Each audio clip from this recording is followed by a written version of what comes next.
Welcome, Jessica. Um, Jessica has been in 12 years of experience working in the marketing and advertising industry for locally based companies, including Scott Trade and Nestle Purina. She helps pet brands like Purina Pro Plan, Dog Chow, Tidy Cats, and Friskies develop digital targeting strategies so that their advertising campaigns can reach the right consumers as they're browsing the web, watching shows on Hulu, or scrolling through Facebook. Jessica is a new board member at Covenant Place and is looking forward to sharing her marketing knowledge and becoming helpful resource to the Mirowitz Center community. Thank you so much for joining us today, and we are looking forward to Googling it. Yay! Thank you so much, Judy. It's so good to see everyone today. I will go ahead and share my screen. You'll give me 1 second. Share my presentation with you.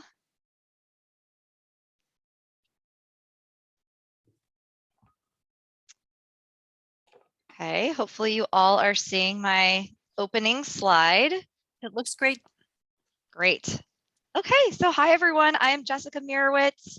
I work in marketing at Purina. I'm excited to share some of my knowledge and expertise with you today. My agenda is as follows.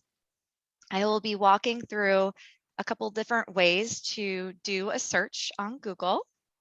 I will be sharing 10 tips and tricks on using Google. And also I've inserted a fun little game. Like I don't know if any of you were on my Facebook class a couple months ago, but hopefully some of you were. So another fun game to engage you guys. And then last, I'll be sharing a little bit of info at a very high level on how Google actually works and why it matters. So I will dive right in. There are a whole bunch of different ways you can do a search on Google, but the 3 primary ways are, first, you can use your desktop computer or a laptop. You can simply just type in www.google.com and type in your search. You can also use Google's own web browser, which is called Chrome. Most computers don't come with Chrome by default. You have to sometimes download it, but a lot of people will do that, and then they can use, Google to the fullest.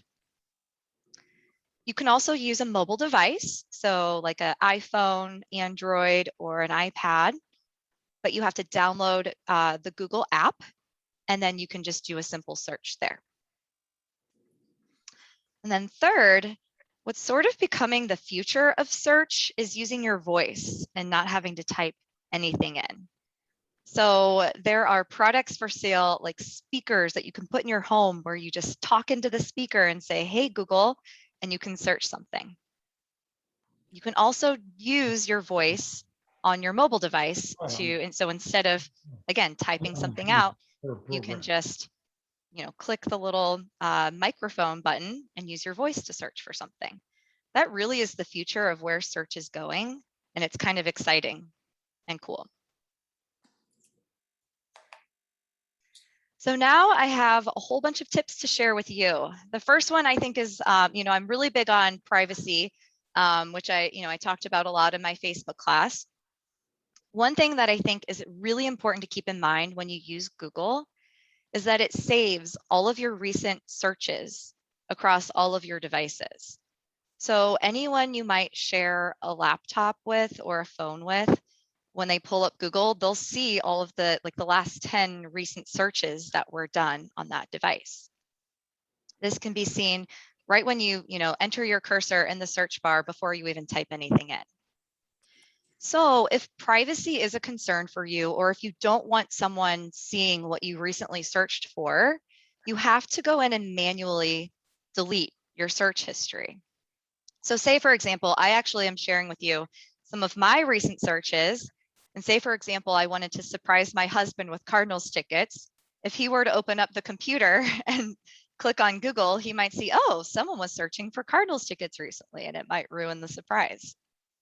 So what you can do is open up Google, you'll see your recent searches, and you see over on the right-hand side, you can select remove. So again, you can kind of manually do that. Or if you're feeling a bit more savvy and if you really care about keeping your searches private, you can use a setting called incognito mode, which can be selected by going to myactivity.google.com. And if you're interested in more steps around that, let me know. I can send those out. But I really think for the most part, for your purposes, just knowing that you can easily remove those recent search settings, just clicking that button is sufficient for now. Okay, tip number 2. If you want to look up a specific phrase, like someone's name or a place that's not very generic or general, you should put quotes around the phrase that you're typing in to see results that will ensure that those words are paired together. So in this example, I Googled my name, Jessica Mirowitz, without using quotes. And you can see that actually 3 of the 5 search results are not pertaining to me at all. Now they contain the word Mirowitz and maybe the word Jessica, not myself. So if you wanted to really search for me, Jessica Mirowitz, paired together, you would want to put quotes around my name. And then it will make your search results better and more specific to what you're looking for.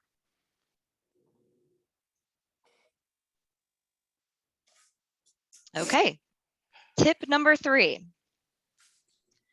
My next tip is that it's totally okay to use Google's suggestions. Google will try to predict what you're typing out before you even finish typing it out sometimes. I don't know if any of you have noticed that before when using it. That's not a bad thing because it can get you to where you want to go much faster without having to type the full thing out. You don't always have to worry about exact spelling. A lot of times Google knows what you meant to type and what you meant to say, which is a little scary, but true. I also like the people also ask section, which oftentimes when you type a question into Google, it will show you other related questions that are similar to the question that you asked. So it's a good way to maybe get a different angle on a question or to get additional information that's related to your question that you maybe didn't think to ask. So I kind of like, if you see that, people always ask, kind of checking out what those other options are.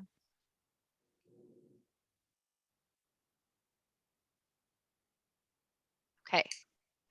Next is to use tabs to filter your search results, again, based on what it is, the type of content that you're looking for. So when you do a search, you'll see right below, you'll see these tabs. It will say images, news, shopping, videos. So in this example, I searched for the word vacation, and then I selected images. At the very top, you can see it's kind of right below where I typed vacation. And it's sharing with me just any image that it has that they think represents the word vacation. So if you're looking for images, it's a great tool to use. But I also just typed in the same word, vacation, and I selected news instead. And you can see the results look totally different. Now I'm seeing news articles from big publications that Google thinks are most related to the word vacation. So again, I'm typing the same thing in, but I'm getting totally different results. So based on what you're looking for, this is a really useful tool.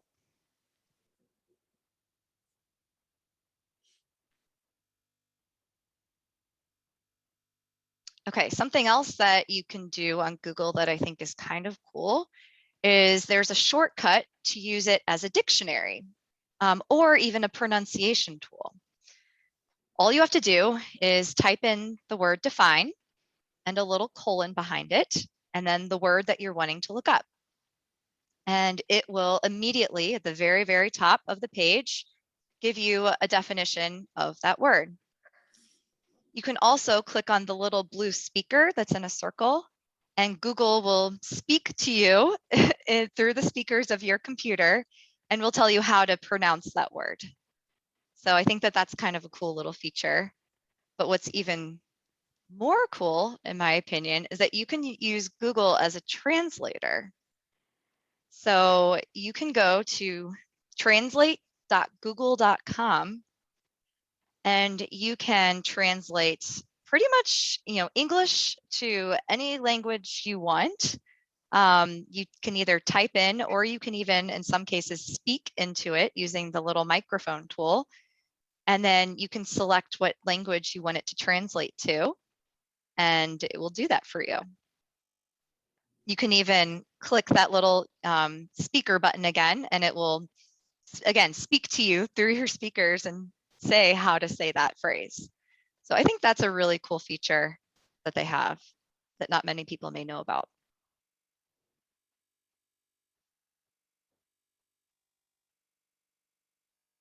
Okay, tip number 6. Know how to spot an advertisement. So ads are a huge part of Google's business. It's what helps fund it as a free tool that we can all use. Paid ads will usually show up towards the top of a search results page. And a lot of times they'll really blend in with all of the other results that you're looking at. Sometimes it'll just be simple text with a link. But a lot of times ads will be groupings of photos in kind of a photo gallery.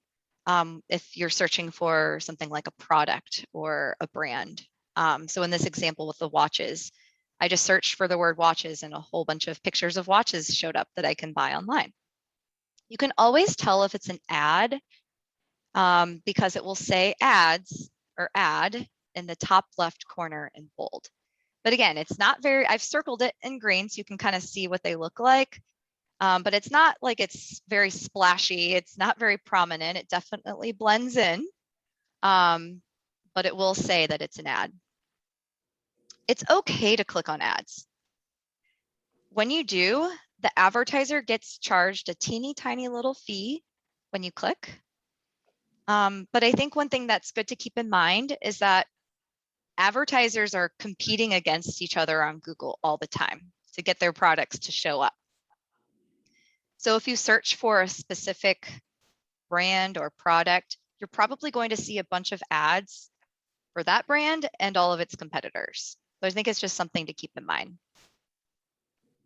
Even local businesses can use Google to show up higher in search results. So in the map that you can see over here, I searched for restaurants in St. Louis, and you can see there's an ad at the very top. A restaurant paid a little extra money to show up at the very top of the search results. So it's a good way to get some visibility. But sometimes when you do a search, Google won't show you any ads at all. They'll get straight to the results because really at the end of the day, their goal is to deliver what you're looking for as quickly as possible. But oftentimes you will have to scroll down a bit, again, to get to exactly what you're looking for. So now it's time for our game. This game is called Ad Spotter.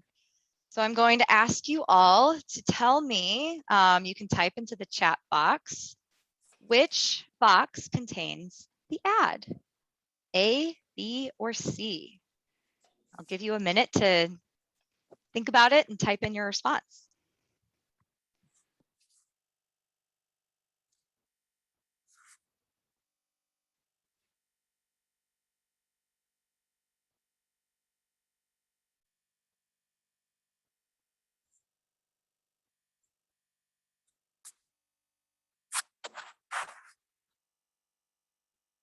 Seeing a whole bunch come through.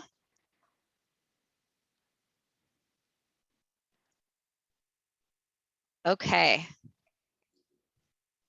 If you guessed A, you were correct. So you can see that these advertisers paid to show up in this gallery of images for best walking shoes. And if you were to maybe be searching for best walking shoes, and if you happen to click on one of these, that's totally fine.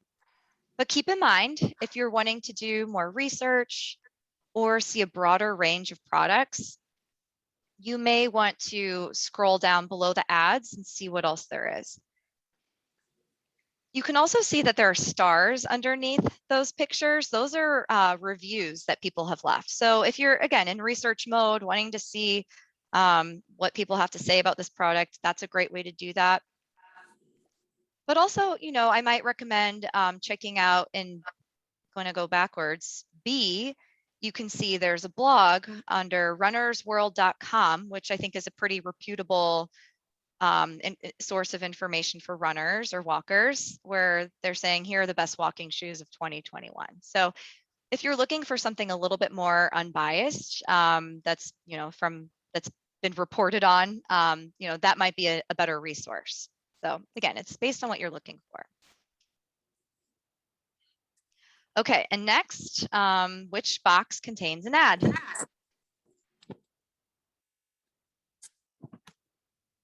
you guys another minute.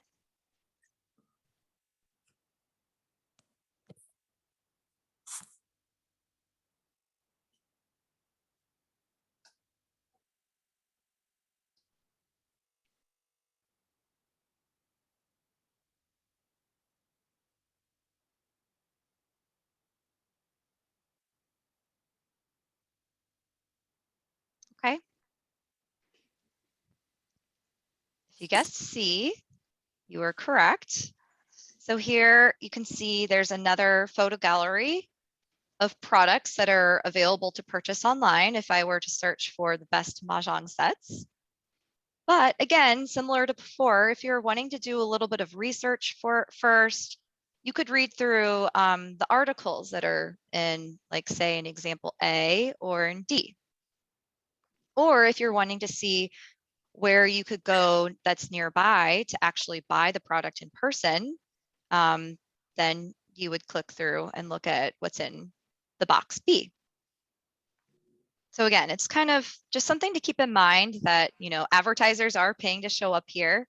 So while this says best mahjong sets, just remember, it's, you know, these companies are paying to show up under best mahjong sets. They may not necessarily be the best ones.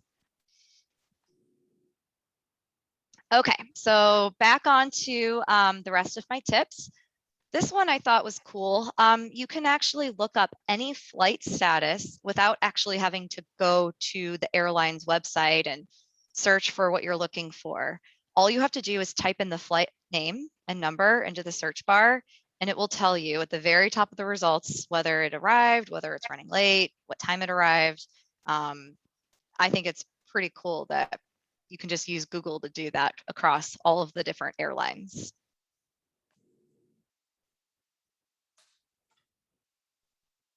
This was another one that I discovered when I was doing some research for this class. I didn't know that this was a thing. You can use Google to preview almost any book that is out there. They have somehow managed to index tons and tons and tons of books, whether it's, you know, fiction, nonfiction, research, pretty much anything. All you do is type in the title of the book, and you can see in the tabs at the top, which I talked about before, you'll see it will typically recognize that you're typing in a book. So it will start to show you actual books results. Or you can go to books.google.com, and then it will know you are searching for books, and you can search for really pretty much any book there. And then if you see, I've circled, or I put a red square around the button that says preview. So if you click on preview, you can actually preview the book. So if you're trying to decide whether you want to buy it or check it out at the library, you could actually start reading it and then decide if you want to get on the list or or spend money on it. So I think, again, that's a pretty cool feature I didn't even know about.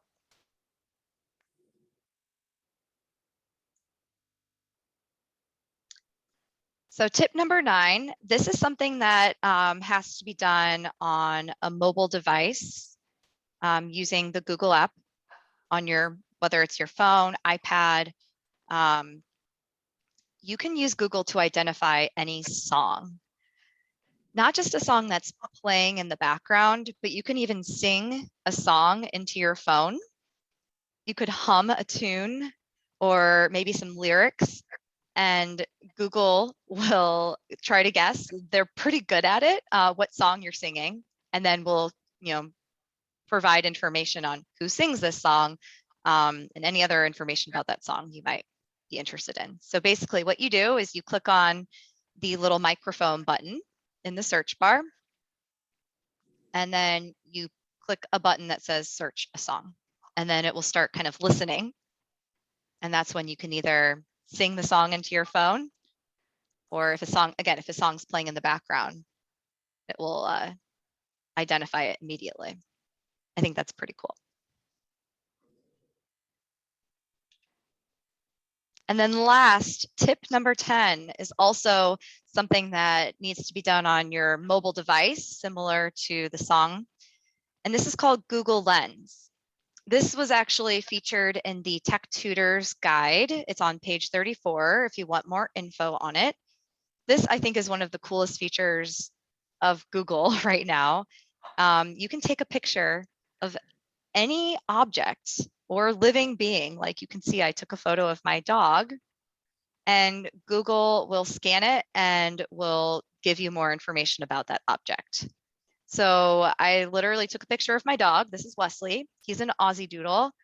And I didn't tell Google anything about him, but you can see below, Google said, is he a poodle? Is he an Aussie Doodle? Is he a boar doodle? And I just thought that was pretty cool that that Google could tell he was an Aussie Doodle. So when you click on that, then you can, it provided a ton of information about the breed. And again, you could take pictures of really any object, whether it's a plant or a flower or something in the grocery store. It's pretty cool what you can do with Google Lens. But again, it's something that has to happen on your phone or your iPad, so on a mobile device for now, using the Google app.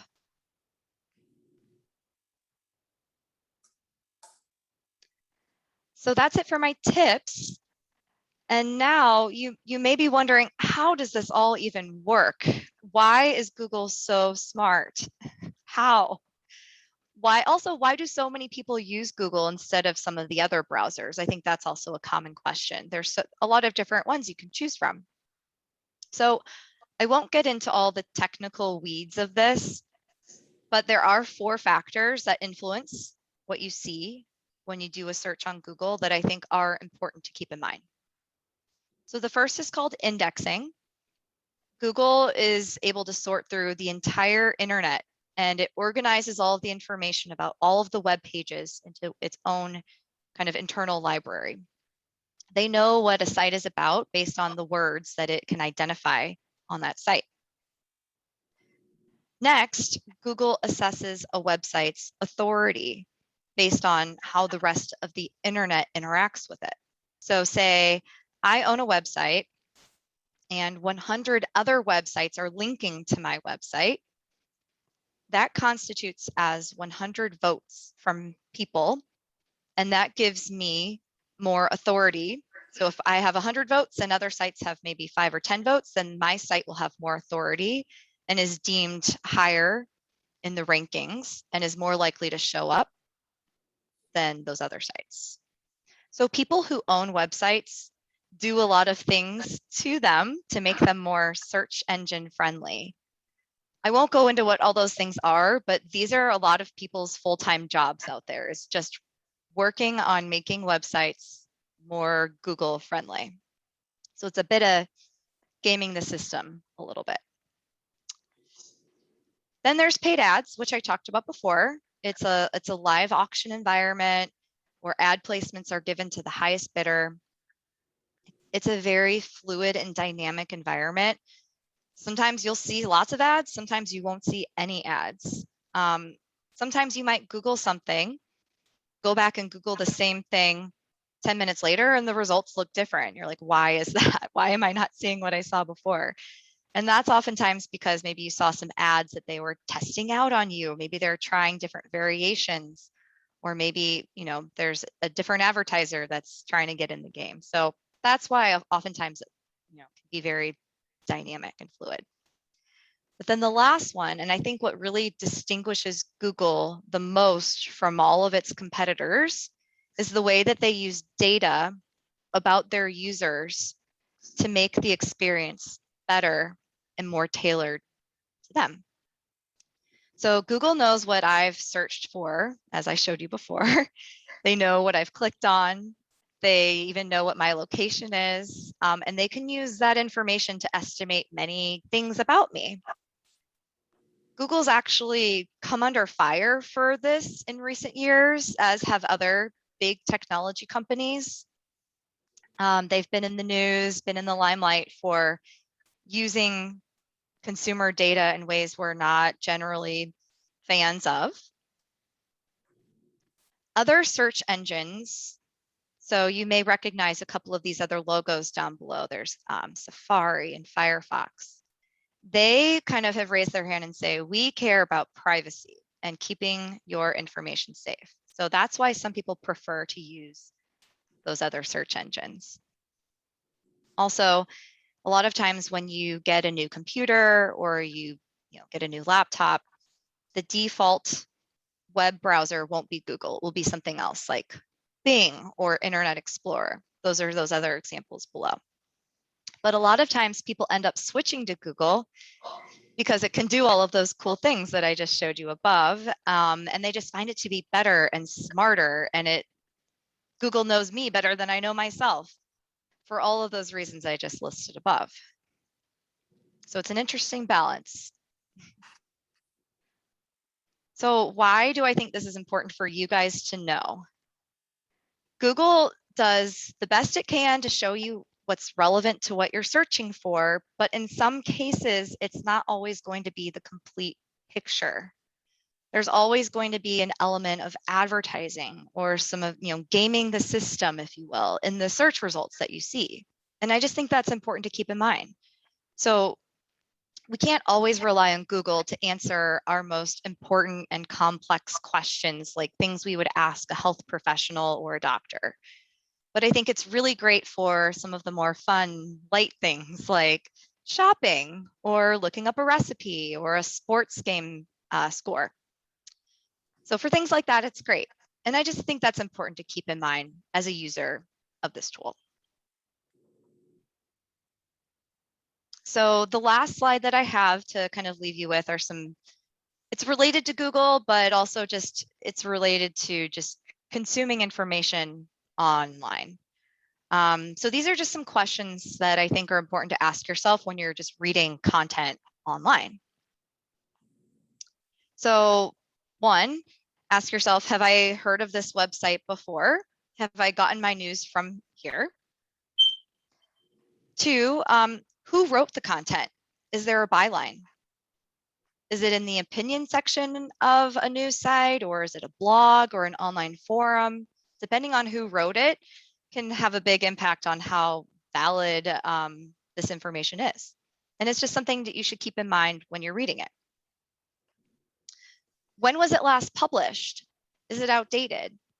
Sometimes when I Google something, a search result will show up, and while it is very relevant to what I'm asking for, it might be 3 or 4 years old. And usually that's fine if it's just answering my question. But in some cases, I may not be getting the complete story or the complete picture if I'm reading something that's outdated. And then last, I think it's good to ask yourself, are other reputable news sources reporting about the same story? So if you're reading something and it seems really outlandish or sensational, see if anyone else is reporting on it.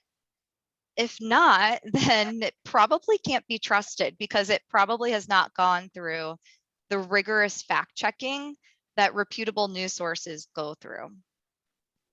So again, those are just a couple things to keep in mind when you're just reading content online, whether you're using Google or maybe seeing something on social media or even things that get emailed. I think that these are all just important questions to think about that I will leave you with. And that was all I had for you all today. I would love to kind of open it up to any questions, or I would also love to hear, if there's anything you all are interested in digging into more or learning more about, so that I can kind of tailor future presentations to you and what you want to learn more about. Jessica, why don't you have a question. stop sharing, and then Maxine, I think, has her hand up. And then I think someone else had Okay. a question as well. But Maxine, do you want to go ahead? Oh, hi. Unmute yourself. Hi. Quick question. I always get apprehensive when it says, do you want them to allow to know your location? Obviously, with Google Maps, you're going to say yes. But I use Google Translate. There's photo apps when they want to use all your photos on your phone. How do you know when to press allow my location or allow photos? Can you trust that? And are they keeping track if you allow any information? Is that something that you want to be careful that other people know besides the app who's supplying the information? Yep. Can they sell it to anyone else? Well, they can, their advertisers can use that information to target you with advertising based on your location. So I think it all depends on whether you're okay with that. If it's an interesting balance. People really like to see ads that are relevant to them and feel personalized. But in order to allow that and enable that, you do have to give up that information to these technology companies. So it's how do you strike that balance?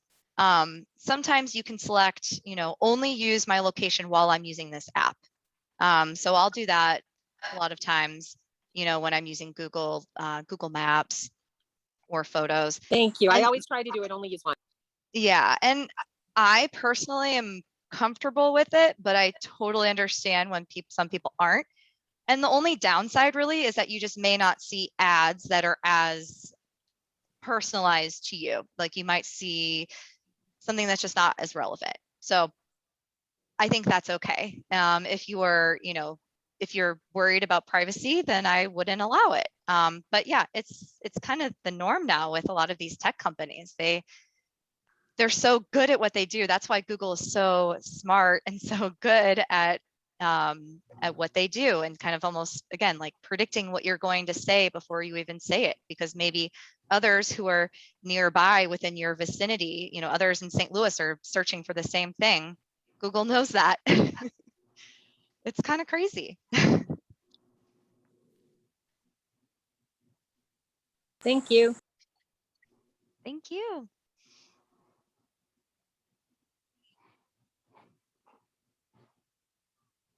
So along the lines of privacy, Lois, do you have a question? You need to unmute yourself. Okay, well, yeah, a lot that I think you spoke about. I'm not in that category yet of finding a lot of those things, but I think, like, for example, even my trash company or one of the Jewish graveyards or something, I might just, if I can't find it in a phone book or a magazine that Jewish people send, I would put the word in Google, and then they would tell me the phone number of it. Real Yes. easy. Yes. Okay, that would be real helpful. And It's a oh, super I know helpful. another thing I have. In another city, my sister is going to have we're going to have a stone laying, and I would like one of two things. If somebody there could pick it up while the rabbi's talking at the stone in the other city. So at least we could be there in spirit. Okay, and then the other thing is if, I know another family did this, somehow they got everybody on a box like you have today. And they would say like you did, 2 o'clock on Monday, and all of us could get in the box and we could just share about my sister, what we loved about her or something like our funny stories. So I don't know, this may be too personal, but are either of those things, and I'm not in charge of this event, so I may not even approach her husband, her surviving husband, but are either of those two things possible at someone doing it at the site where the rabbi talks about the stone and stuff, and then is this possible? Do you do that in Google, or how do you do that?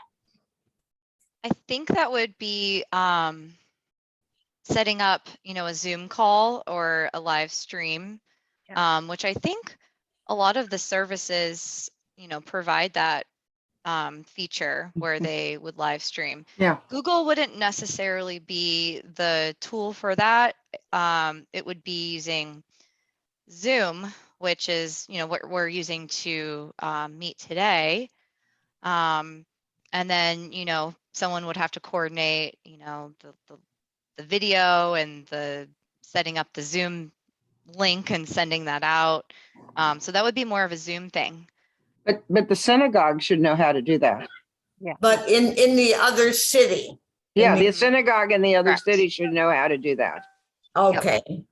Yep. All And right. Zoom is what you want.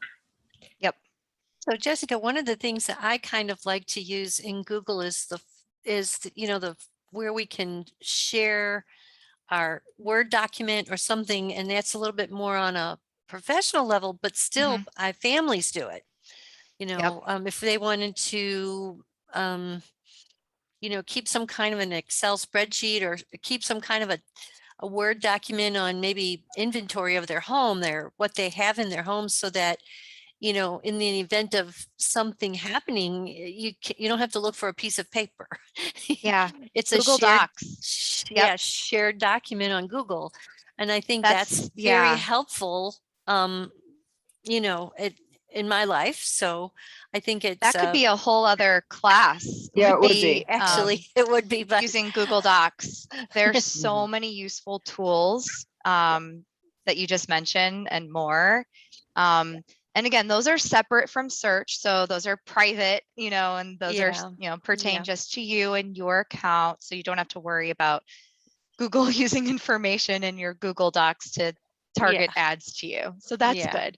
But yeah, that would be a really cool kind of class to do next, like tips on how to use some of those tools, because they are really useful. Yeah, they do have some nice tools. Yeah, it's kind of the price you pay to be advertised to is Google. Google gives you a lot of really cool tools, and that's what brings people in. And that's why, again, so many people use it over the other options.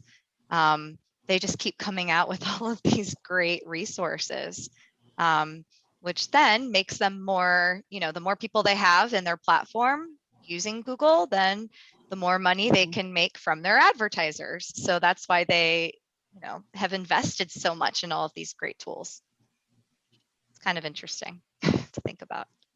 So we have a couple of questions, a couple of comments, and then a question that I would like to answer. First of all, Joan Dennison says, great information, Jessica. Thanks for expanding our awareness and aptitude. And this is your husband. I love that. He thanks you for the surprise Cardinal tickets. Thanks. Yeah, you're And welcome. then- And Trent would like to know if you had a Facebook program a while back.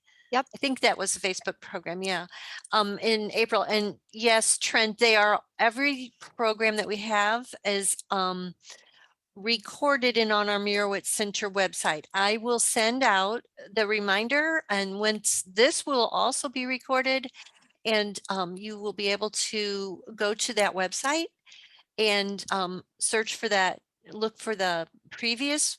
You can watch this one and watch the previous one on Facebook as well. So that was another question. Great. Thank you very much. You're welcome. And and then another question, Ellen wants to know how to go about fact checking. Yes, that's a good question. I've been talking to Jen about another class I would like to teach, which is really kind of pertaining to the last slide I shared around how to assess the validity of a piece of content that you might be reading online. I think there are a lot of issues with that today, which I think we're all aware of. And when content is posted online, it can be made to look just like another, very legitimate news source. Just requires some formatting, and you may not be able to tell the difference between, this what seems like a news website or, STL Today or the New York Times. So I do think, there are some tips that, additional tips beyond what I just shared on the last slide that can help with kind of your own vetting, if you will, of content.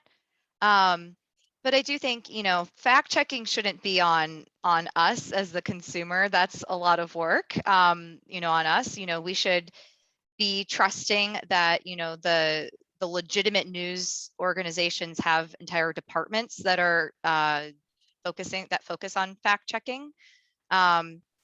So, for us, it's about when you're reading something that maybe looks questionable or seems kind of strange, it's again, seeing, if other news sources are reporting on the same thing, trying to understand if this, like looking at who wrote the content, whether they are a reporter that has years of experience publishing other, pieces of content, and where they publish their content. So, there are a lot of ways that we can kind of put our critical thinking hats on to determine the validity of what we're reading online.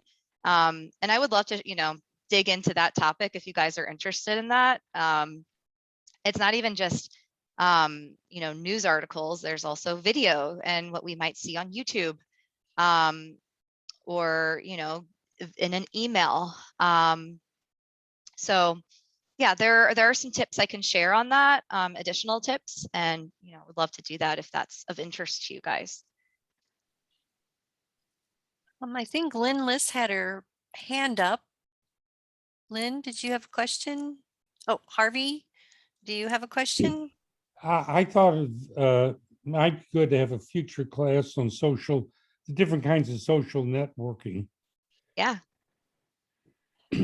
I know, we use Facebook a lot, but there's so many other ones out there that I know nothing about. Yeah. And even if you don't plan to create an account, you might still want to know, what is this TikTok thing I keep hearing about?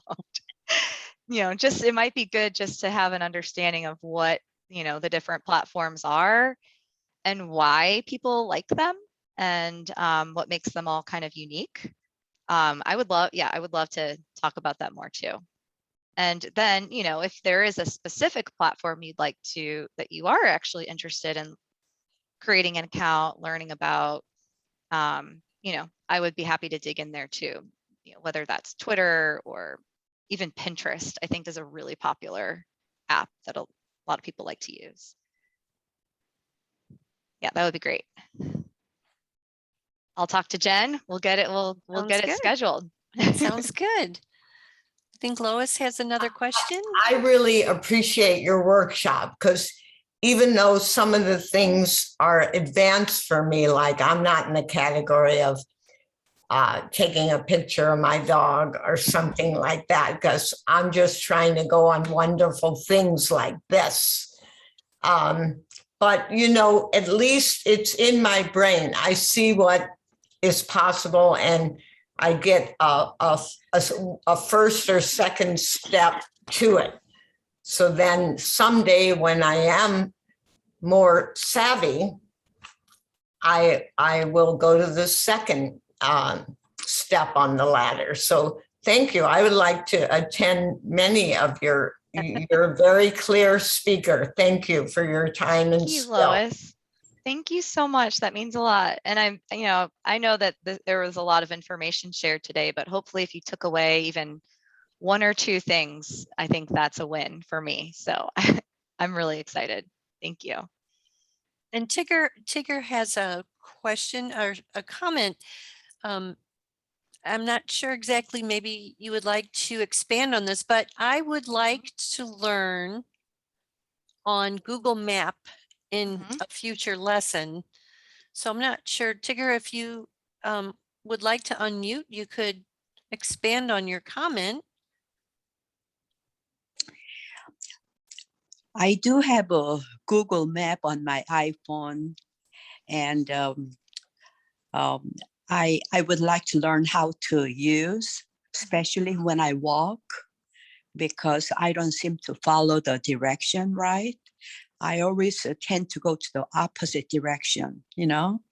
So have you ever given lesson how to use Google Map in the past? I haven't, but you know, a lot of people use Google Maps, and there's a lot in there like that. I totally agree. That could be a whole class, is, you know, how to use Google Maps. It's its own app, you know, it's separate even from the app that I shared with you today. And there are a lot of things to do that you can do there and a lot of ways to use it. So I do think that that would be a really great topic to dig into more. So thank you for the idea. And even, you know, Maxine had mentioned that too, with the privacy and, you know, being worried about Google tracking where you are, where you're going. You know, I think there's a lot of questions there too. So thank you for the idea. I'm jotting all of these down.